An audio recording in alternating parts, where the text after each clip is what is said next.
VVPAT शिवाय निवडणुका घेऊ नका. देशात आता कुठेच निवडणुका नाहीत तर व्हीव्हीपॅट आणा. व्हीव्हीपॅटच्या मुद्द्यावरून ठाकरे बंधूंची भूमिका.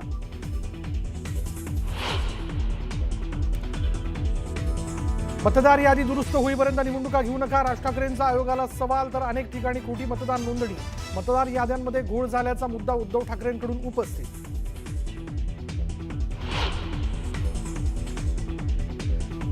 विरोधी पक्षाच्या शिष्टमंडळाने घेतली निवडणूक अधिकाऱ्यांची भेट. मतदार याद्यांमधील घोळावर महाविकास आघाडीच्या नेत्यांसह राज ठाकरेंची आयोगासोबत चर्चा. उद्या पुन्हा आयोगासोबत बैठक.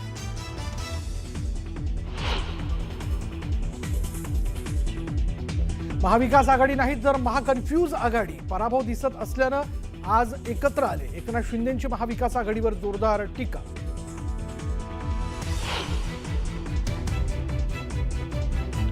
शेतकरी प्रश्नांसाठी राज्यव्यापी बैठक घेऊन आंदोलन उभारणार. आता शेतकरी प्रश्नावर मराठा आंदोलक मनोज जरांगेंचा लढा. सरकारला 15 दिवसांचा अल्टिमेटम.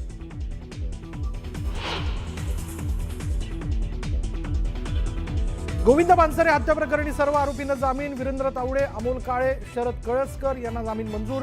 हायकोर्टाच्या कोल्हापूर सर्किट बेंचचा निर्णय.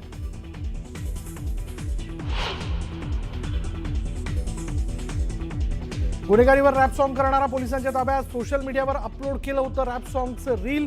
नाशिक पोलिसांनी केस कापून काढली. शहरात धिंड.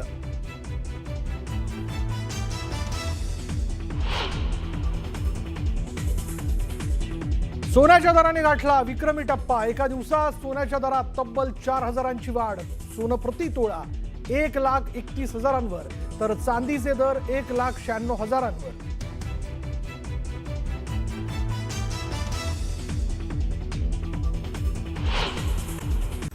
निलेश गायवळने मकोका कारवाईला हायकोर्टात आव्हान दिलंय. मीडिया ट्रायलमुळे आपल्या विरोधात कारवाई झाली असून अटकेची कारवाई न करण्याची मागणी या याचिकेतून करण्यात आली आहे. दरम्यान निलेश गायवळच्या याचिकेवरील सुनावणी शुक्रवारपर्यंत तहकूब करण्यात आली. गोविंद पानसरे हत्या प्रकरणी सर्व आरोपींना जामीन मंजूर झालेला आहे. वीरेंद्र तावडे, अमोल काळे, शरद कळसकर यांना जामीन मिळाला. हायकोर्टाच्या कोल्हापूर सर्किट बेंचने जामीन दिला. खेडमधील लोटे इथल्या आध्यात्मिक वारकरी गुरुकुलमध्ये गुरुकुलच्या प्रमुखानं आणि एका शिक्षकाने अल्पवयीन मुलीचा विनयभंग केल्याचं समोर आलं. मुलीनं तक्रार दिल्यानंतर या दोघांवरही गुन्हा दाखल करण्यात आला होता. दरम्यान या प्रकरणी गुरुकुलाचे प्रमुख भगवान कोकरे महाराज यांना अटक करण्यात आली आहे. बीडच्या केज शहरातील छत्रपती शिवाजी महाराज चौकात सुरू असलेल्या रास्ता रोको आंदोलनाला हिंसक वळण लागलं. अहिल्यानगर अहमदपूर राष्ट्रीय महामार्गावरनं जाणाऱ्या एसटी बसची आंदोलकांनी तोडफोड केली.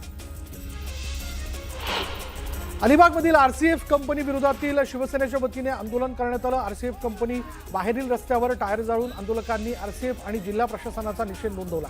प्रकल्पग्रस्तांना नोकरी सामावून घेणं, प्रदूषण आणि परिसरातील रस्ते या समस्यांविरोधात शिवसेना आक्रमक झाली आहे. सरन्यायाधीश भूषण गवईंवर झालेल्या हल्ल्याच्या निषेधार्थ छत्रपती संभाजीनगरात मूक मोर्चा काढण्यात आला. विभागीय आयुक्त कार्यालयापर्यंत काढण्यात आलेल्या मोर्चातून हल्लेखोरांचा निषेध नोंदवण्यात आला. बीडच्या माजलगाव तालुक्यातील सर्वर पिंपळगावचे पुनर्वसन करण्यासाठी रास्ता रोको आंदोलन करण्यात आलं. गेल्या 36 वर्षांपासून प्रश्न प्रलंबित असल्याचं गावकऱ्यांनी म्हटले. तातडीनं मागण्या मान्य करण्याची मागणी करण्यात आली. पनवेलच्या कासडी नदीत ग्रामस्थांनी आंदोलन केलं. एमआयडीसी प्रशासनाचा ग्रामस्थांनी विरोध केला. मागण्या मान्य न केल्यास तीव्र आंदोलनाचा इशारा देण्यात आला. वडगाव मावळ तहसील कार्यालयावर आदिवासी समाजाने आंदोलन केलं. यावेळी धनगर आणि बंजारा समाजाच्या मागणीला विरोध करण्यात आला. एसटी प्रवर्गातून आरक्षण न देण्याची मागणी करण्यात आली. सांगली शेतकऱ्यांची सरसकट कर्जमाफी आणि सरसकट पंचनामे करावे यासह अन्य मागण्यांसाठी तासगावमध्ये संजय काका पाटील यांच्या नेतृत्वात चक्काजाम आंदोलन करण्यात आलं. जेसीबी, ट्रॅक्टर, बैलगाडी, शेळ्या, मेंढ्या घेऊन चक्काजाम आंदोलन करण्यात आलं. पालघरमध्ये आदिवासी समाजाने आंदोलन केलं. बंजारा आणि आदिवासी समाजाच्या मागणीला यावेळी विरोध करण्यात आला. एसटी प्रवर्गातून आरक्षण दिल्यास मुंबई जाम करण्याचा इशारा आंदोलकांनी दिला. जळगावमध्ये आशा स्वयंसेविका संघाच्या वतीनं आशा स्वयंसेविकांनी विविध प्रलंबित मागण्यांसाठी भव्य मोर्चा काढलाय. जिल्हा परिषद कार्यालयासमोर ठिय्या आंदोलन करत थाईनाद आंदोलन करण्यात आलं. शासकीय कर्मचाऱ्यांचा दर्जा देण्याची मागणी जी ती यावेळी करण्यात आली. आणि एक ब्रेकिंग न्यूज, बीडच्या केज शहरात रास्ता रोको आंदोलन करण्यात आले। आंदोलकांनी अंगावर ज्वलनशील पदार्थ ओतून आत्मदहनाचा प्रयत्न केला। पोलिसांनी वेळीच हस्तक्षेप करत आंदोलकांना ताब्यात घेतलेला आहे आणि त्याची दृश्य आपण बघतोय। बीडमध्ये केज शहरात रास्ता रोको आंदोलन करण्यात आले। आंदोलकांनी यावेळी अंगावर ज्वलनशील पदार्थ ओतून आत्मदहनाचा प्रयत्न केला। पोलिसांनी वेळीच हस्तक्षेप करत आंदोलकांना ताब्यात घेतले।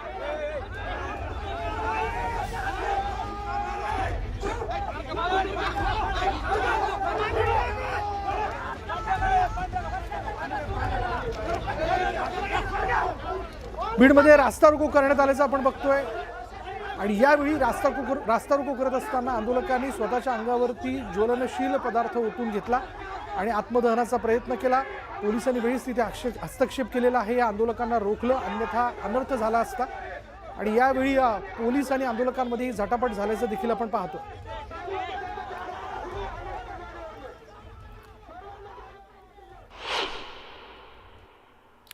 यानंतर पुन्हा एकदा 36 जिल्ह्यांमधल्या वेगवेगळ्या घडामोडी। चोपड्यात पावसामुळे नुकसान झालेल्या कापसाच्या पिकावर शेतकऱ्यांनी रोटावेटर फिरवला। 70 ते 80 क्विंटल कापसाचं उत्पन्न येणाऱ्या शेतातून 10 ते 12 क्विंटल उत्पन्न मिळणार असल्यानं शेतकऱ्यांनी संताप व्यक्त केला।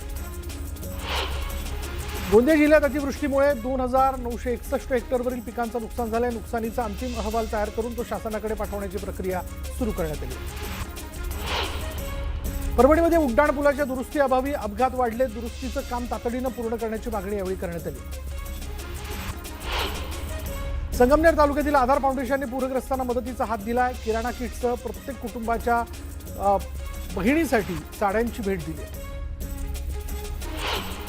मुंबई अहमदाबाद महामार्गावरील गुजरातच्या दिशेने जाणाऱ्या लेनवर प्रचंड वाहतूक कोंडी झाली। वाहनांच्या लांबच लांब रांगा लागल्यानं वाहनधारकांना नाहक त्रास सहन करावा लागतो। जळगावच्या सुवर्णनगरीत सोन्याच्या दरानं विक्रमी उसळी घेतली। सोन्याचे जीएसटी सह दर प्रति तोळा 1,31,000वर पोहोचलाय। केवळ एका दिवसात सोन्याच्या दरात तब्बल 4,000ची वाढ झाली, तर चांदीचा दर आता 1,96,000 प्रति किलो इतका झालाय। दिवाळीच्या मुहूर्तावर थामा हा हिंदी सिनेमा प्रेक्षकांच्या भेटीला येणार आहे आणि या निमित्तानं चित्रपटाच्या यशासाठी अभिनेत्री रश्मिका मंदाना आणि अभिनेता आयुष्मान खुराना यांनी साईबाबांना साकडं घातलंय। महाराष्ट्रातील पुण्यातील अबोली लोखंडे मिस ऑस्ट्रेलिया झाली आहे। मागील 5 वर्षांपासून ती ऑस्ट्रेलियामध्ये स्थायिक होती। त्यावेळी मिस ऑस्ट्रेलिया हा किताब पटकावल्यानंतर त्यांनी शिर्डीत साईबाबांच्या समाधीचं दर्शन घेतलं। आमदार महेंद्र दळवींच्या नेतृत्वात शिवसैनिकांनी आरसीएफ कंपनीवर मोर्चा काढला। यावेळी कार्यकर्त्यांनी अलिबाग मांडवा रस्ता रोखून धरला आणि त्यामुळे प्रवाशांचे हाल झाले। तर आंदोलनात मोठ्या संख्येनं शिवसैनिक आणि स्थानिक नागरिकही सहभागी झाले होते। धनगर आणि बंजारा समाजाकडून आदिवासींमध्ये आरक्षण देण्याची मागणी जी त्याच्या विरोधात पालघरमध्ये आदिवासींनी एल्गार केला। सर्वपक्षीय आदिवासी समाज एकवटला असून आदिवासींनी भव्य मोर्चा काढला।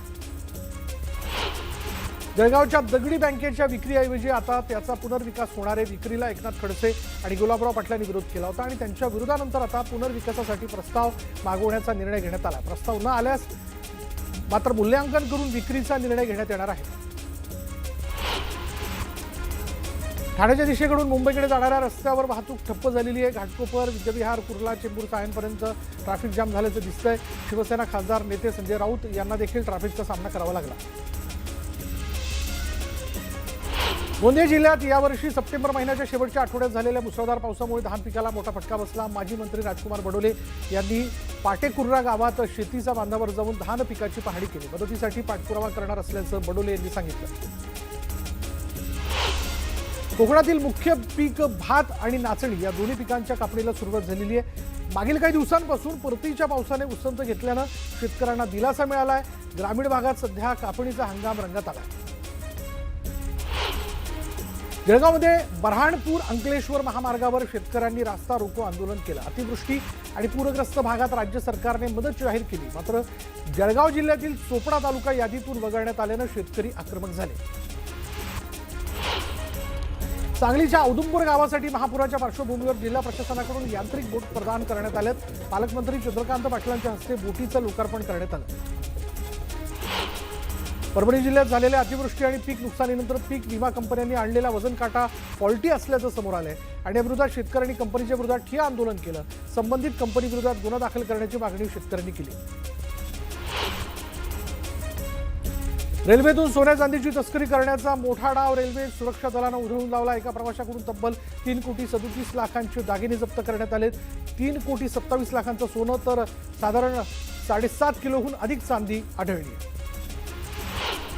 अतिवृष्टीमुळे नंदुरबार जिल्ह्यातील शेतकऱ्यांचं अतोनात नुकसान झालं, मात्र अद्यापही शेतकऱ्यांचे नुकसानीचे पंचनामे करण्यात आलेले नाहीत। त्यामुळे भरपाई कधी मिळणार असा संतप्त सवाल शेतकऱ्यांनी विचारला आहे।